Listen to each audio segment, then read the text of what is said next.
Well, howdy there, Internet people. It's Bo again. So, today we are going to talk about the conversation, talk about how it went, at least as much as we know, and just kind of run through what all of the indications are. Then we'll talk about some other things that are related to the same topic and just kind of get it all into one video.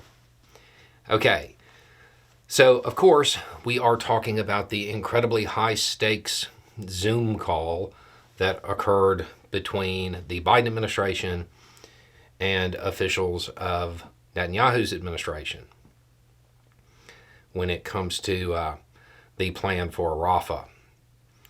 Okay, so the call was roughly 2.5 hours long. It has been described by both sides as constructive and productive. That's a good sign. There are follow-up talks. My understanding is that these might actually be in person. They will be coming.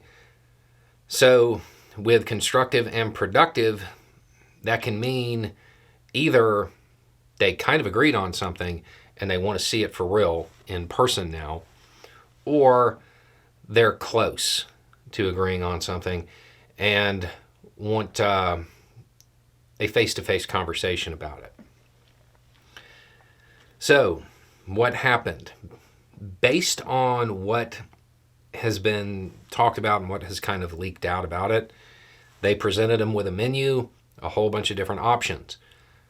It appears that the Netanyahu officials were most interested in a proposal that would disrupt leadership of Hamas, either by capturing them or removing them.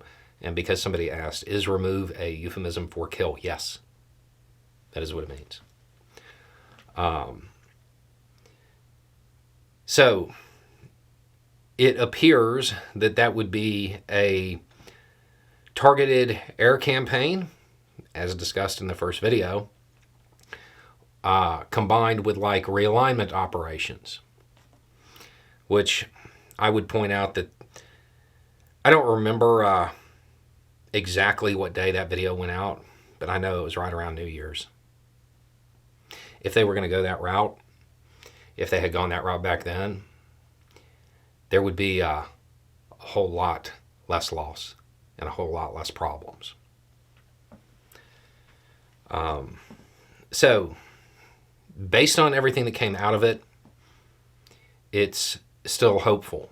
Now, you do have to entertain the possibility that Netanyahu is stalling and just appeasing the Biden administration.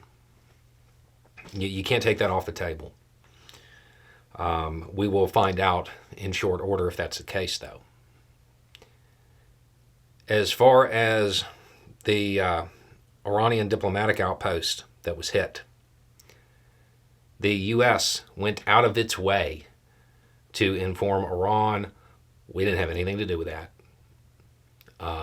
That, like, not a normal standard denial, like being very clear, the U.S. had nothing to do with it. So there's that. Iran has signaled their intent to respond in some way. They have not telegraphed what kind of response it would be.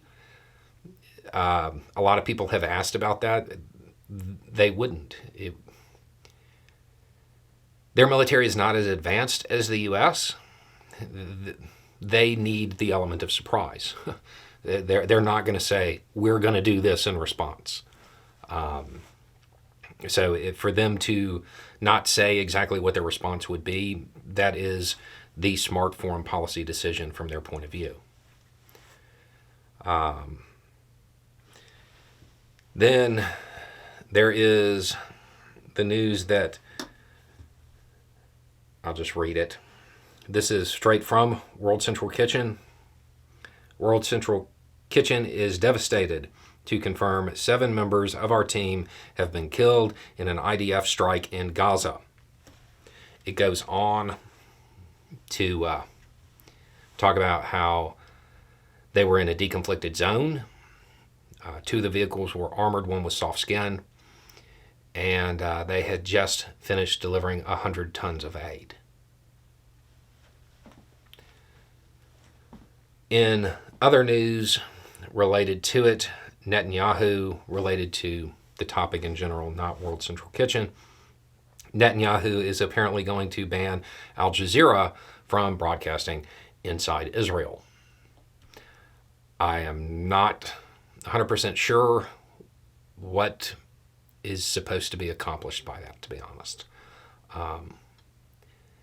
But those are the major bullet points that have come out, and the things you're likely to see again. So the big question is still Rafah. That's going to be the determining factor on a whole bunch of stuff.